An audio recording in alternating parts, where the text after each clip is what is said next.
तर जय भीम नमो बुद्धाय. तुम्ही बघू शकता हे संविधान चौकातले दृश्य की किती मोठ्या प्रमाणात कॉक्रोच जनता पार्टीच्या आंदोलनाला इथे यंग मुलांनी इथे समर्थन दिलेलं आहे. आणि जे सोनम वांगचुक जे आहे त्यांना सकाळी सकाळी उचलण्यात आलेलं आहे, म्हणजे त्यांना घेऊन गेण्यात आले आहे. त्याच्या विरोधात आता 20 तारीखला दिल्लीच्या जंतर मंतर येथे खूप मोठ्या प्रमाणात आंदोलन होणार आहे. या संदर्भातच नागपूरच्या संविधान चौक येथे हे कॉक्रोच जनता पार्टीचे मुलं इथं आलेले आहेत. बघू शकता आपण थोडा काय होऊन त्यांच्याकडून त्यांची प्रतिक्रिया जाणून घेतलेली आहे. तुम्ही बघू शकता आता थोडा पाऊस वगैरे चालू झालेला आहे.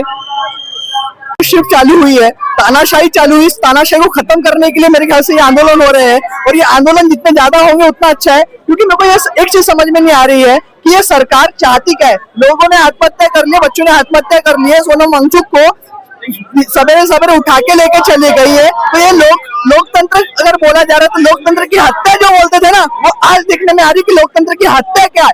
और मैं तो यही चाहूंगा, अगर जितने लोग भी अगर ये वीडियो देख रहे हैं उनसे ये कहना चाहूंगा, अगर तुम लोग 20 तारीख को नहीं दिल्ली जा सकते, संसद भवन तक के नहीं जा सकते, तो अपने घर के तरफ कहीं पे भी एक ठिया बना के बैठ जाओ और इस आंदोलन को संपूर्ण मात्रा में पूर्ण न करो। क्योंकि अगर आप नहीं करोगे तो कोई नहीं करेगा। ये आवाज अगर आज कोई सोनम वांगचुक आपके लिए उठा रहा है तो फिर ये मत बोलना कि ऐसा होगा कि फिर कोई उठाएगा। क्योंकि बहुत एक अच्छे शायर ने कहा है, आहों से पत्थर पिघलेगा इस धोखे में मत रहना, और तुम्हें इंसाफ मिलेगा इस धोखे में मत रहना। इस भारत के जर्रे जर्रे में तुम्हारा भी हिस्सा है, बुला बुला कर कोई देगा इस धोखे में मत रहना। मुझे यही लगता है कि कोई तुमको बुलाएगा नहीं। ये अभी तानाशाही के ऊपर आवाज उठाने का दौर चल रहा है, तो आवाज जम के उठाओ। धन्यवाद. तुम्ही बघू शकता मित्रांनो की हा क्राऊड आता निघालेला आहे. शांती मार्च आहे. धर्मेंद्र प्रधान यांच्या इस्तीफासाठी नागपुरात खूप मोठ्या प्रमाणात आवाज उठलेला आहे. आता काय होईल पुढे हे कोणालाच माहित नाही, पण तुम्ही आमच्या सोबत राहा. आम्ही तुम्हाला याची अपडेट देत राहू. आज संविधान चौकातून ते बर्डी असा हा रॅली निघालेली आहे. तर मित्रांनो आज आपल्यासोबत एक मुलगी आहे, आपण तिच्याकडून जाणून घेऊया. आज जो कॉक्रोच जनता पार्टी यांचं हे जे आंदोलन होत आहे याबद्दल आपण काय हे आंदोलन एक कारण आहे. मला वाटतं की फक्त एका खूप मुद्द्यांमधनं हा एक मुद्दा समोर घेतला यांनी आणि त्या मुद्द्यावर आपण बोलत आहोत, पण ते सरकार त्यावर रिॲक्ट नाही करते. हा एक वर्स्ट पार्ट आहे. आपल्याला नेहमी आम्हाला शाळेत शिकवलं होतं की जेव्हा तुम्ही बोलाल तेव्हा सरकार दखल घेईल, डेमोक्रेसीवाला आपला देश आहे.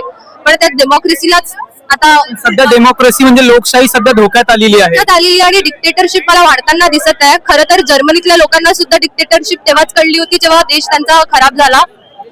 त्यामुळे आता आपण मला वाटतं वाट नको बघायला, सरकारने याबद्दल दखल घेतलीच पाहिजे.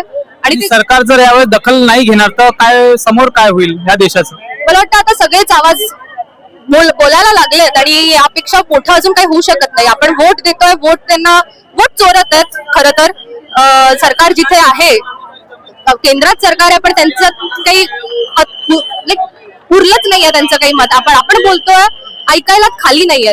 आणि यापेक्षा जास्त वर्स्ट काहीच होऊ शकत नाही. म्हणजे तुम्ही डेमोक्रेसीच ठेवली नाहीये, तुम्ही त्यालाच धोका. भारतीय संविधानाने देखील आर्टिकल 19 मध्ये बोलण्याचा व प्रश्न करण्याचा अधिकार दिलेला आहे.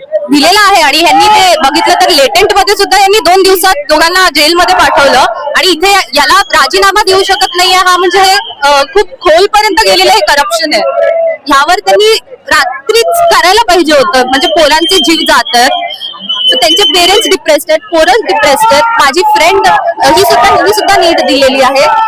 लोकांना त्याचा काहीच अर्थ नाही उरला. म्हणजे जनता मेली चालेल, जनतेने काही केलं तरी चालेल, पण यांनी आपला ऍटिट्यूड, आपला आरोग्यच मेंटेन करून ठेवायला पाहिजे असं दिसायला येत आहे.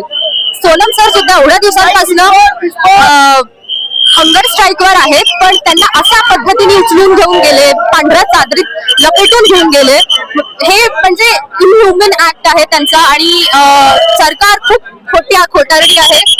स्टुडंट्सला सपोर्ट करणारी अजिबात नाहीये. स्टुडंट्सला नाहीये, आपल्या लोकांना सपोर्ट करणारी नाहीये. त्यांना फक्त त्यांचा पैसा हवाय, त्यांना त्यांचा ऍटिट्यूड हवाय आणि एक्सपेक्टेशन उरली नाहीये सध्या सरकारपासून.